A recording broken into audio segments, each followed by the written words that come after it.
Before we start today's video, right now, take a second, go down to the top line of the description and subscribe to Unreal Cinema if you're a fan of Star Wars and or Knights of the Old Republic. Do that right now. Trust me, I guarantee by the time this video is over, you'll be doing so anyway if you weren't already subscribed. So today we're covering a channel called Unreal Cinema, as I just said, and this is one of the coolest Star Wars projects that I've seen in a very long time, and I sort of knew that would be the case, because not only did I have this channel recommended on my homepage, I initially just put it in my watch later tab, but I got tweeted it like 10 different times on Twitter, and there were probably literally 50 YouTube comments from people asking me to take a look at the channel. So what is Unreal Cinema? Well, we're going to discuss that, and then we're going to check out some of the content that they've put out. But very briefly, Unreal Cinema is adapting Knights of the Old Republic in Unreal Engine. Not a video game though, we know how that's gone in the past. Rather, it's a fan film animation style adaptation. Not just one film though, but perhaps 10 episodes according to the creator, which could easily last 30 to 60 minutes each. That's incredible. And there's always a few of you, I know you guys are thinking, and some of you will have probably already written this before getting to this section. Oh, by exposing this or by giving this coverage, you're just going to get it shut down by Lucasfilm.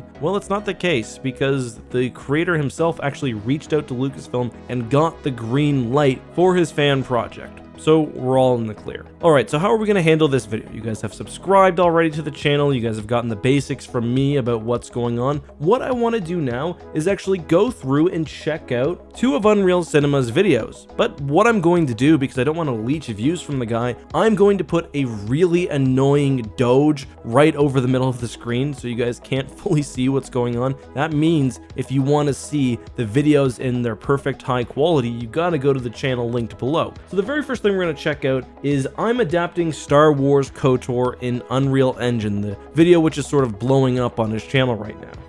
Alright guys, so first of all we're taking a look, as I said, at adapting Star Wars KOTOR in Unreal Engine. I've switched my recording setup a bit so I can sort of react to this video live, so that's why things might sound a little bit different, but let's full screen it again, link to this video as well as the channel down in the description. So let's take a look at what's going on here. We can clearly see well, first of all, let's just take a look at these amazing statues. So the first part of this video is dedicated to showing specifically a section of how the Valley of the Sith Lords, the Valley of the Dark Lords, I think it's called, on KORRIBAN is being recreated. And this, for me, is one of the most iconic sections of Knights of the Old Republic. I remember as a kid seeing those kind of massive statues for the first time, and it's just really unbelievable. And those tombs especially have a really creepy quality to them. So that's, I mean, one part of this project that I'm really excited about. I'm just going to play it as I'm talking here. And just generally, Knights of the Republic is filled with atmosphere and incredible locations. I mean, I'm so excited to see how the Forge, for example, turns out in Manan, and of course the bombing of Terrace. But we can see this entire planet really is being generated in Unreal Engine. We can see kind of the basic surface there. We can see just already how close this looks to the Valley of this. I think it's the Valley of the Dark Lords. Oh yeah, it says right there, Valley of the Dark Lords at the bottom of the screen. We can see how close it already looks to the Valley of the Dark Lords. And I mean, for one, this is the power of Unreal Engine, but also just the clear love for the game that the team behind this is putting. You see some Sith fighters flying by, which is kind of cool. And one thing it sort of seems like this project is doing is not doing just a straight recreation of Knights of the Old Republic, but also not a reimagining, you know, just an expansion. So why wouldn't Sith fighters be flying over KORRIBAN at this point? The Sith Academy is there. Really nice detail that I like. And I mean, if you've played Knights of the Old Republic before, and I drop you right here, you probably know kind of exactly what's going on. So really cool. Let's keep playing. You know, we can kind of see some of the planets being generated here, and again, a lot of Unreal Engine stuff. I don't understand the specifics of this, but it's crazy. Like, this looks as good as the planet renders from Battlefield 2, which to me, I use them in my thumbnails all the time. They're really high quality. That's KORRIBAN, I think. Oh yeah, KORRIBAN. This is Kashyyyk. Looks amazing. We can see the Ebon Hawk flying by. Tatooine. Again, looks just like Tatooine with like the massive I don't know if these are supposed to just be like mountain ranges, and it's just beautiful. And you can see it's not just a retexturing either, because we've got KORRIBAN not only looking different in color from Tatooine, even though they're both sand planets, but the clouds are different. With KORRIBAN being cloudier, the surface is different with mountain ranges and craters and everything. It's amazing. I assume that's Kashyyyk. Got the Sith fighter. I mean, what more can I say? Beautiful. Absolutely beautiful.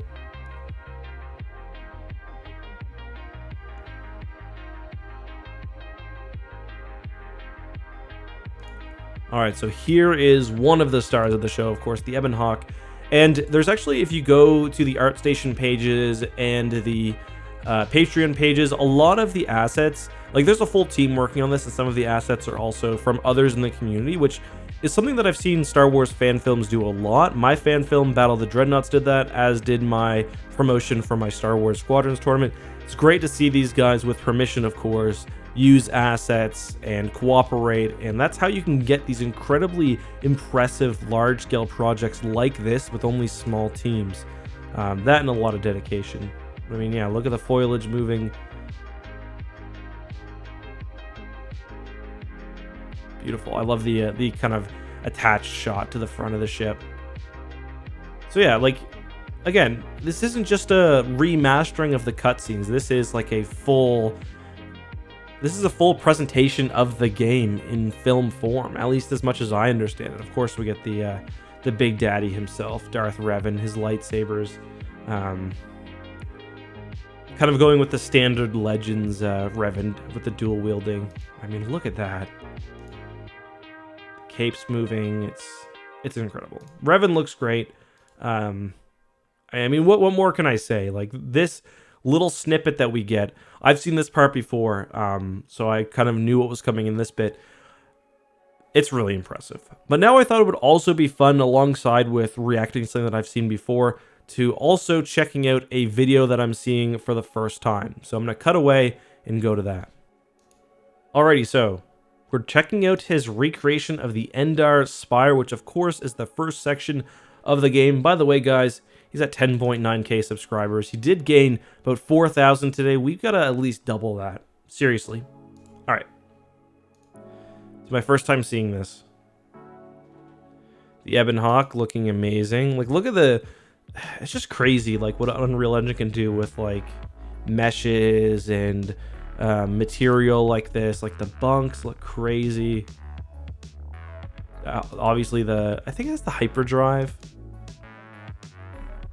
Hopefully see some Gizka jumping around here. I mean, it looks amazing.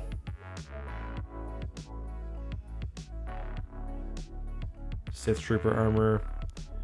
The beautiful Republic Trooper armor. I love the colors on this. It just looks great. I mean, again, true to the game as well. I don't know much about the KOTOR assault rifles, but that looks good. Yeah, Battlefront 2 placeholder, so not much to say there. But look at the animation on these. I wonder how they're getting these. We've seen some cinematic captures, for example. He'll frequently use like motion capture suits and whatnot. I doubt that's what they're doing here, but I mean, this animation looks phenomenal. Look at the faces as well. This is, of course, Trask, the very first guy you see in the game. He comes and kind of wakes you up, and I mean, that's him. That's Trask. T3M4, one of your first companions you get on Terrace.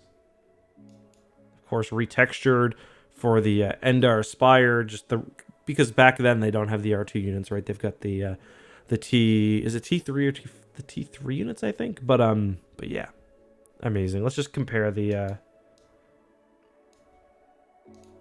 beautiful. If you look too, there's like, it's not just a straight recoloring by the looks of it. Like, just compare. Like notice how there's different like scuff marks and stuff. Like right here at the joints, and I bet the foot's a little different. Yeah, so like that one's much. Oh wow, that's incredible. Yeah, this is the starting location of the game. The doors are absolutely, like, like, you can tell this is being made by a team that loves it, because they're just nailing little things about, like, how you would, like, this is what I remember the doors looking like from when I first played the game as a kid. You go back and play it, and obviously not, but I mean, the interior's perfect.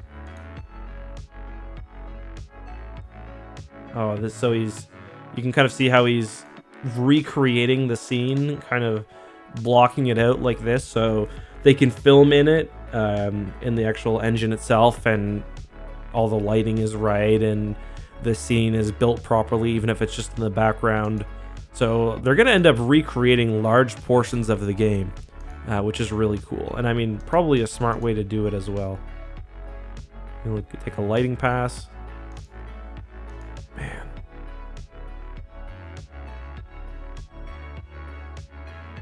Dude, that is unreal. Like, the...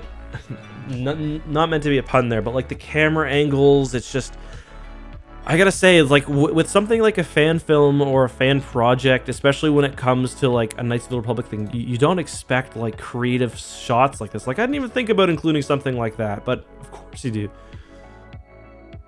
I assume this is yeah, coming to wake up the hero character.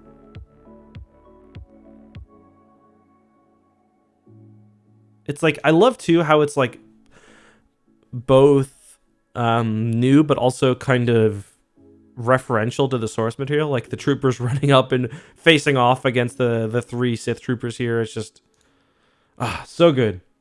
Couldn't listen to the music there. I'm kind of curious what he chose. I imagine,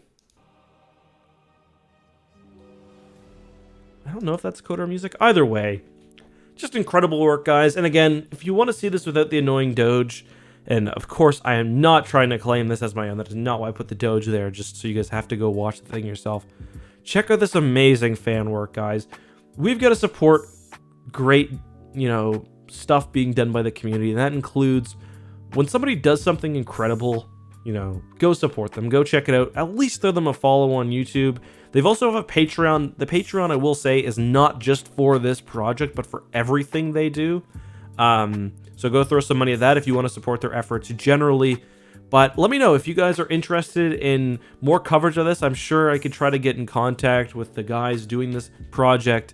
Maybe do some interview questions, maybe figure out a bit more about the future. That's if you guys are interested. But first of all, I want to see you guys, before you support this video, go support the creators. This is incredible work, guys.